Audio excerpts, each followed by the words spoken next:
Bonjour à tous, chers candidats, chères candidates.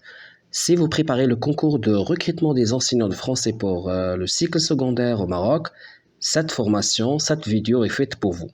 Aujourd'hui, on ne va pas faire de la littérature au hasard, on va travailler exactement selon le descriptif officiel de 2025. Pourquoi? Eh bien, parce qu'un concours, ça se prépare stratégiquement et la première règle, c'est de connaître parfaitement le terrain. Dans ce cours, nous allons décortiquer ensemble les contenus exigés du domaine B de l'épreuve de la spécialité, celui de littérature et culture française. On va voir ses composantes, ses sous-composantes et surtout leur poids dans l'épreuve. L'objectif est donc simple, vous aider à savoir quoi réviser, comment le réviser et dans quel ordre. Beaucoup de candidats, révisent énormément, mais sans méthode, nous, nous allons essayer de travailler avec méthode, avec clarté et avec efficacité.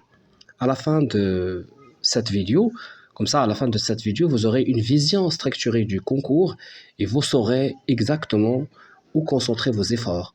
Alors, commençons dès maintenant par découvrir les contenus officiels du concours 2025. À présent, nous abordons la composante numéro 1 du domaine B, Histoire des idées et de la littérature qui représente 20% de l'épreuve. C'est une partie fondamentale car il évalue votre culture littéraire et votre capacité à situer les œuvres dans leur contexte historique et intellectuel. Cette composante est divisée en deux sous-parties. La première sous-partie du Moyen Âge du XVIIIe siècle, notée sur 5%. Voilà, ici le concours attend de vous une vision synthétique mais précise de quatre grandes périodes, le Moyen Âge, le XVIe siècle, le XVIIe siècle et le XVIIIe siècle. Pour chacune de ces périodes, vous devez maîtriser quatre éléments essentiels. Premièrement, le contexte politique. Par exemple, la féodalité au Moyen Âge, la monarchie absolue au XVIIe siècle, ou encore l'esprit révolutionnaire du XVIIIe siècle. Deuxièmement, le contexte socio-économique. L'organisation de la société, l'évolution des classes sociales, les transformations économiques, etc. Et troisièmement, le contexte culturel, par exemple le rôle de l'Église, l'essor de l'humanisme, l'influence des salons littéraires, et ainsi de suite. Et quatrièmement, ce sont les corans littéraires et artistiques, par exemple la littérature courtoise, l'humanisme, le classicisme, le baroque, les Lumières et les autres. Donc il ne s'agit pas de mémoriser des dates isolées, mais de comprendre les liens entre l'histoire, la société et la production littéraire. Pour la deuxième sous-composante, est relative aux grands mythes.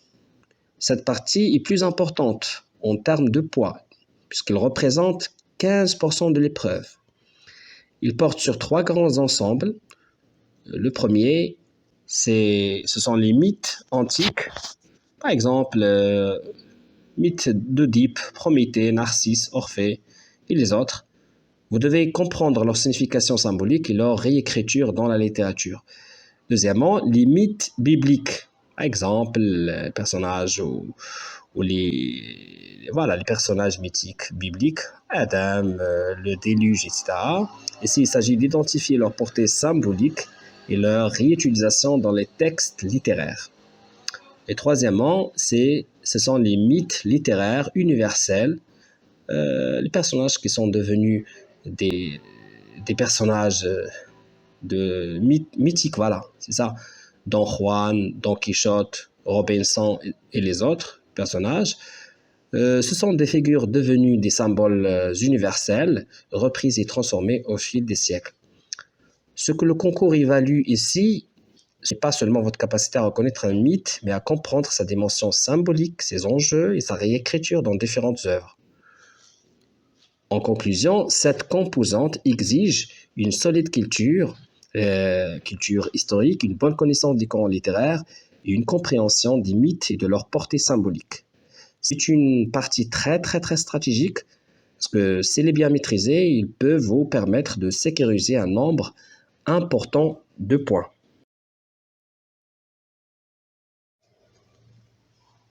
Nous abordons maintenant la composante numéro 2, ce qui est l'approche du texte littéraire et qui représente 40% du domaine B de l'épreuve de la spécialité. C'est la partie la plus importante du domaine B. Alors, ici, le concours évalue votre capacité à comprendre les mécanismes internes du texte littéraire. Cette composante se divise en 4 sous-parties. La toute première sous-partie consacrée au roman, qui est évaluée ou qui est notée sur 10. 10, ça veut dire 10% du poids global de l'épreuve de la spécialité. Dans cette partie, vous devez maîtriser les sources du texte narratif, ça veut dire l'épopée, chansons de gestes, romans de chevalerie, fabliaux, et les genres du récit, l'autobiographie, mémoire, récit de voyage, correspondance, et les genres romanesques, romans précieux, romans épistolaires, romans picaresques, réalistes, naturalistes, autobiographiques. L'objectif est de savoir identifier un genre, ses caractéristiques, son contexte d'apparition et ses enjeux. La deuxième sous-partie, consacrée au texte narratif, notée sur 10%. Ici, on entre dans l'analyse technique, vraiment, du récit. Vous devez maîtriser la narration, par exemple, qui raconte, point de vue, focalisation, etc. La description, les fonctions de la description, l'organisation, le rôle de la description dans le récit, le personnage, rôle actentiel, fonction du personnage dans l'intrigue, par exemple, le temps. Quand il s'agit du temps, là, on peut parler de l'ordre des événements, analepse, prolepse, ellipse, scène, et aussi l'espace physique, symbolique, psychologique. Il y a aussi le thème, progression thématique, les motifs, et finalement les registres littéraires, que ce soit tragique, pathétique, lyrique, épique, fantastique, etc. C'est une partie très technique, il demande alors une maîtrise claire des concepts narratologiques. Et la troisième sous-partie, c'est le théâtre, noté sur 10%. Il faut connaître les grands genres dramatiques, la tragédie, la comédie, le drame bourgeois, le drame romantique. Voilà, ce sont les grands genres dramatiques. Le concours, alors, ici, peut vous interroger sur les caractéristiques, les fonctions, les différences entre ces formes. Ces formes, alors, dramatiques, bien évidemment. Et la quatrième et la dernière sous-partie, c'est la poésie. Alors, la poésie exige la maîtrise de la versification, l'analyse des images et figures de style, la connaissance du mouvement poétique, pléiade, romantisme, symbolisme, surréalisme, etc. Ici, on évalue votre capacité à identifier les procédés, à comprendre leurs effets. En résumé, cette composante demande une bonne culture des genres, une maîtrise précise des outils d'analyse, une capacité à reconnaître les procédés littéraires dans un texte. C'est la partie la plus centrale du domaine B de l'épreuve de la spécialité. Alors, une préparation rigoureuse et sérieuse, ici, peut faire toute la différence. Voilà. Nous arrivons maintenant à la troisième composante du domaine B, c'est la littérature maghrébine d'expression française, qui représente 5% de l'épreuve. Même si son poids est plus réduit, cette partie est aussi essentielle, notamment dans le contexte marocain. Alors, elle exige une compréhension fine des spécificités de cette littérature. Cette composante s'organise autour de 3 axes. Le premier axe étant les caractéristiques génériques. Il faut d'abord connaître les traits formels de cette littérature en termes de structure narrative, puisque les œuvres sont souvent fragmentées ou hybrides, et aussi en termes esthétiques spécifiques, puisqu'ils sont les œuvres, c'est-à-dire dans le cadre de cette littérature, sont le plus souvent marquées par le mélange des langues, des cultures et des références, mais aussi en termes d'ambiguïté générique, car les œuvres dans le sillage de la littérature dite maghrébine d'expression française, aussi parfois entre autobiographie, fiction, témoignage et chronique sociale. Voilà. Cette littérature alors se caractérise par une grande liberté formelle et une forte dimension symbolique. Pour le deuxième axe, c'est les thématiques. Alors, 2 grands thèmes sont centraux dans le cadre de la littérature maghrébine d'expression française. Premièrement, le premier thème, c'est la représentation de la société. Nous avons les concepts de tradition, modernité, conflits sociaux, rapports familiaux, etc. Et le deuxième thème, c'est la représentation de l'autre. Voilà, ce qu'on appelle identité et altérité, rapport à l'Occident, regard croisé entre cultures. Alors, ces œuvres francophones, maghrébines francophones, interrogent souvent les tensions entre héritage et changement, entre héritage, entre patrimoine et modernité occidentale, voilà, occidentale. Et le troisième axe, ce sont les enjeux.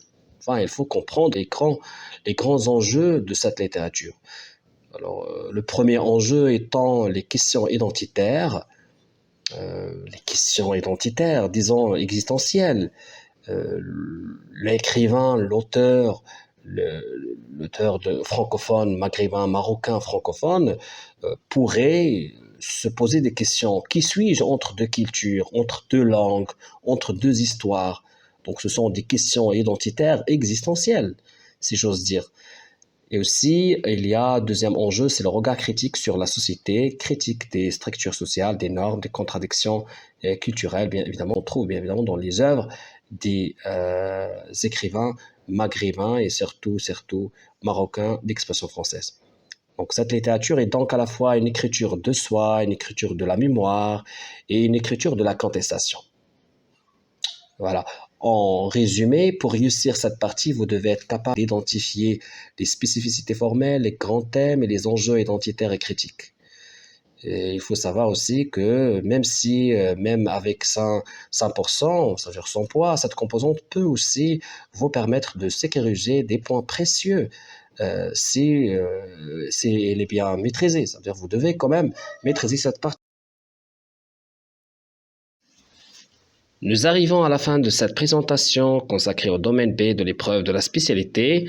À travers ce parcours, alors nous avons vu que ce domaine ne repose pas seulement sur des connaissances théoriques, mais sur une véritable compréhension.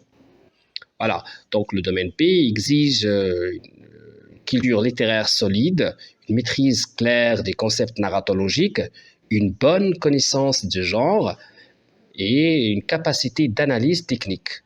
Autrement dit, réussir cette partie du concours demande à la fois méthode, rigueur et stratégie de révision. Voilà. Donc, dans une prochaine vidéo, je vous proposerai une sélection de références très utiles pour préparer efficacement ce domaine B consacré à la littérature et à la culture française dans le cadre de l'épreuve de la spécialité. Voilà. Et donc, à la fin, je vous remercie pour votre attention et je vous souhaite un excellent travail de préparation. À bientôt.